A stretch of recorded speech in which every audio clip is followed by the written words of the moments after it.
Friends, welcome back to my channel. আমার ছোট্ট রুমা সোনা চ্যানেলে তোমাদের সকলকেই স্বাগত জানাই, অনেক অনেক ভালোবাসা। আশা করি তোমরা সকলেই ভালো আছো, আমিও খুব ভালো আছি। আর তোমাদের সাথে নিয়ে ব্লগটা স্টার্ট করছি। আশা করি আজকের ব্লগটা তোমাদের ভালোই লাগবে। আর আমার সেকেন্ড চ্যানেল ছোট্ট রুমা সোনা 2.0, প্লিজ সবাই সাবস্ক্রাইব করে দিও। এটা হলো আমার সেকেন্ড চ্যানেল ছোট্ট রুমা 2.0। আর বুঝতেই তো পারছো, আর এখন সন্ধ্যাবেলা মানে রান্নাটা করবো কি, সন্ধ্যা দেওয়া হয়ে গেছে। সন্ধ্যাবেলার সমস্ত কিছু কাজকর্ম সেরে তারপরে আবার কি রাতে রান্না করবো, সেগুলো সব কিছু মানে রেডি করে নিয়ে এখন এই রান্নাটা করব। তা সবার প্রথমে ছোলা, নারকেল এগুলো সব কুচি কুচি করে কেটে নিয়েছি। এগুলো ওই মানে রান্না করব রাতের, এটা হলো রান্না। আর তোমার হলো ভাবলাম যে আজকে একটু শাক করবো, মানে প্রতিদিন রাতে হয়তো রুটি বা পরোটা বা এইসব জিনিস খাওয়া হচ্ছে, তো ইচ্ছে হলো যে না আজকে ভাত খাবো।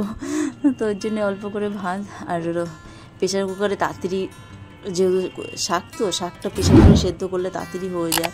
আর নাহলে কড়াইতে দিলে না অনেকটা সময় লাগবে, টাইম লাগবে। আর চটপট প্রেশার কুকারে দিলে সেই জিনিসটা চট করে সেদ্ধটা হয়ে যাবে। এটা কচুর শাক ছিল, মানে এটাই ছিল তোমার। আর অনেকগুলো আনাও ছিল, এটাও ঠিক, একদিন দুদিন খাওয়া হয়েছে। আর যেহেতু নারকেলও ছিল বলে আর এই যে ছোলাও ছিল বলে ওই জন্যই খাচ্ছি। আর যেহেতু কচু শাকের যতক্ষণ না জল শুকানো হয় না ততক্ষণ মানে কচু শাক তোমার কড়াইয়ের মধ্যে যেহেতু সেদ্ধটা করে নিয়ে তারপরে কড়াইয়ের মধ্যে তোমার একবারে সম্বারটা দিয়ে মানে মশলা দিয়ে তারপরে বসিয়ে দিই, একদম পুরো স্টিমে দিয়ে দিই, আস্তে আস্তে একদম হতে থাকে। আর কচু শাকটা দারুণ লাগে। আর এইটা ঠিক কচু শাক মানে দেখো বাজারেও কিনতে পাওয়া যায়, ঠিক মানে বাজারে যে কেনা জিনিসটা খাওয়া তার থেকে ভালো করে চোখের সামনে সেই জিনিসটা। কারণ দেখ কচু শাক কি সব জায়গায় হয় কম বেশি, ভালো জায়গায় খারাপ জায়গায় সব জায়গায়, তো ওই জন্যে কেনা শাকটা খুব কমই খাই। আর এই কলমি শাকটা এটা তো মাঠে চাষ করা হয়, এই শাকটা ভীষণ ভালো লাগে। কলমি শাক, পাট শাকটাও ভালো লাগে। এখন গরমের সময় যেই শাকটা ওঠে সেই শাকটা মোটামুটি যেটা খাই সেটা আলো আনা হয় বাড়িতে বিশেষ করে। আর এই চটচড়ি এগুলো তাড়াতাড়ি করার জন্য, আর আজকে একটুখানি ভাত করবো বলে ওই জন্যে এটা রান্না হচ্ছে। আর নাহলে তো বেশিরভাগই রুটি পরোটা বা এইসব চাউমিন এইসব জিনিসগুলো বেশিরভাগই করা হয় রাতের দিকে, খুব কম ভাত খাওয়া হয়। আবার হ্যাঁ, অনেক সময় বাইরের থেকে হয়তো বিরিয়ানি আনা হলো, তখন হয়তো রাতের দিকে খাওয়া হলো, মানে এরকম যে। আর আমাদের কি এক টাইম খাওয়া হয়, তো দুপুর টাইমটাই লাঞ্চ টাইমটাই হলো ভাতটা খাই।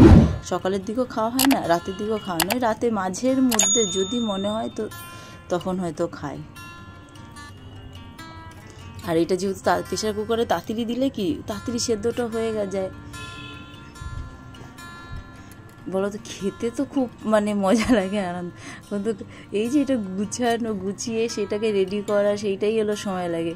যাক এদিকে মানে রান্না হতে হতে এদিকে জল ভরাটাও বাকি ছিল, তো বোতলে এইসব জলগুলোও ভরে নিলাম। আর এই বোতলগুলো দেখো এক এক রকমের কালারের নিয়ে এসেছি। অনেকদিন ভাবছিলাম যে যাবো, আসল কথা কি গরমের মধ্যে না কোথাও বেরোতে ইচ্ছা করে না, তাও কিছু কিছু কারণে হয়তো বেরোতে লাগে। আর বিশেষ করে ছেলের পড়া থাকে বলে তখন ওই টাইমটাই বেরোই, আর নতুবা হয়তো বেরোনো হয় না। আর গরমের জন্য ইচ্ছাও করে না কোথাও বেরোতে, মানে পারলে ঘরের মধ্যেই থাকি।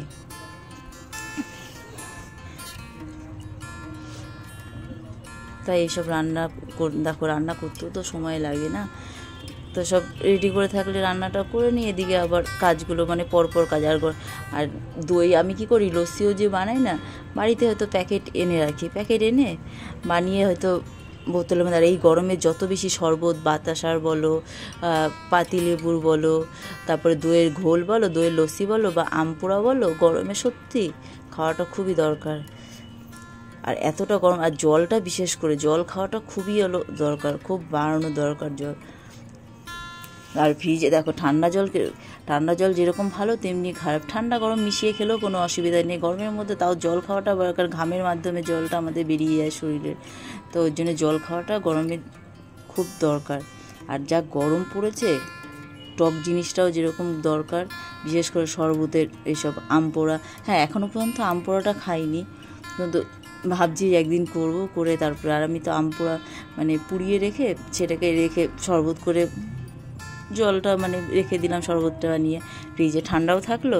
আর তাহলে কি একদিন দুদিন তো খাওয়াই যাবে, হয়তো অনেক সময় আম পুড়িয়ে সেই পাল্পটা বের করে রাখলাম, তখন শরবতটা করলাম না, সেই পাল্প মিশিয়ে জলের মধ্যে ঠান্ডা জল, আর বিশেষ করে তোমার ঠান্ডা জল কি তার থেকে আইসটা হলো বেশি ভালো।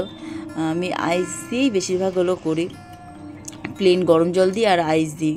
আর যেহেতু ছোটো ছোটো আইস কিউবগুলো আছে সুবিধা হয়, মানে ঠান্ডা জলের থেকেও আইস কিউবটা হলো বেশি ভালো। তো ওই আইস কিউব দিয়ে আমি ওই শরবতটা বেশিরভাগই হলো করি। আর বাইরে রেখে দিলেও না অনেকক্ষণ ঠান্ডা থাকে।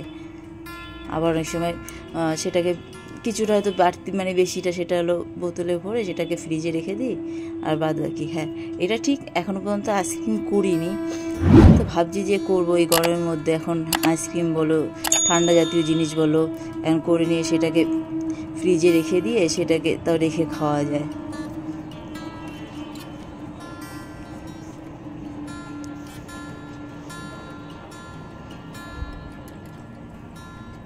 তাই তো বলি যে কাজের কোনো শেষ থাকে না, মানে কোনটা থেকে। তারপর তো এই গরমকালে কোল্ড ড্রিঙ্কসটা খুব ভালো খাওয়া হয়, কিন্তু আমি যেটুকু দরকার সেটুকু হয়তো কোনো কিছু খেলাম, তারপর হয়তো খেলাম, নাহলে একদমই খাই না, খুব কম। এই যে তোমার বললাম যে দুধ লস্যিটা করে রেখে দিয়েছিলাম, তো ছেলেকেও ও হয়তো পড়তে গেল, পড়ে ঠরে এসে ওকে একটুখানি মানে দিই, আমি একটু খাই বা একটুখানি গরম জল মিশিয়ে নিই।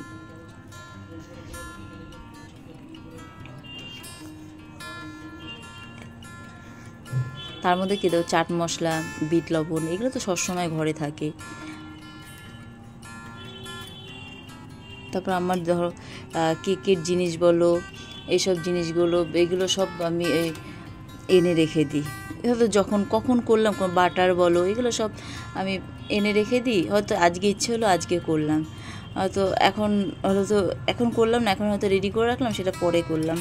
আমি এইভাবে সমস্ত জিনিস এনে রাখি। আর বিশেষ করে ভিনিগার যেরকম আমার সমস্ত কিছুতেই লাগে। চিকেন রান্না করতে গেলেও ভিনিগার, তারপরে কেকে ভিনিগার লাগে, চাটনি করতে গেলেও তখন এই এক ফোঁটা ভিনিগারটা দিলে কি হয় জিনিসটা ভালো থাকে, ওই জন্য। আর যদি ভিনিগার না থাকে লেবুর রস দিয়েও সেই জিনিসটা খাওয়া যায়।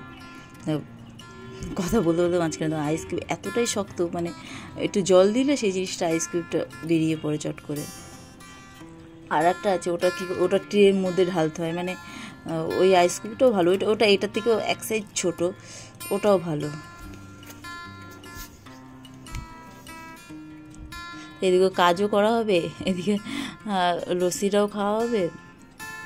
আমি কাজ করতে করতে যখন যেটা পারি, হয়তো কোনো সময় হয়তো শশা কাটছি, তখন হয়তো একটু শশা খেয়ে নিলাম, এরকম। হয়তো কোনো সময় হয়তো বাদাম থাকলো, হয়তো বাদাম, মানে যখন যেটা হয়তো খাওয়ার জিনিস, অন্তত খাওয়া ছাড়া নাহলে অন্য কোনো জিনিস হয়তো খায়, মানে যেরকম এই ধরো ছোলা বলো, বাদাম বলো, এসব জিনিসগুলো হয়তো টুকটাক এগুলো খায়।